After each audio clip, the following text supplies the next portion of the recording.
Un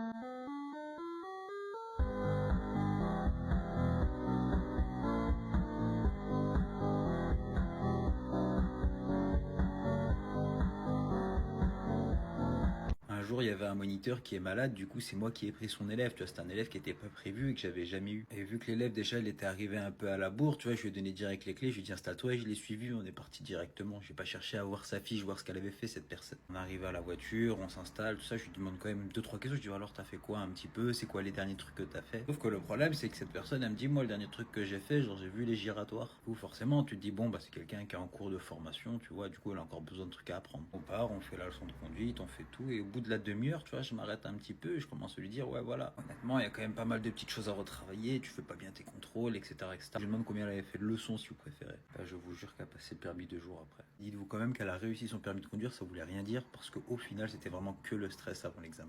Rassurez-moi quand même, vous êtes au courant du glitch pour avoir le code du premier coup. Attends, je vais vous expliquer tout ça. Première astuce, si tu veux réussir ton code du premier coup, c'est de réviser au bon endroit. Arrête les séries YouTube, les séries cheloues. Ça, c'est nul, oublie. Fais ça plutôt, tu vas pouvoir réviser avec des questions officielles les mêmes que le jour de l'examen là.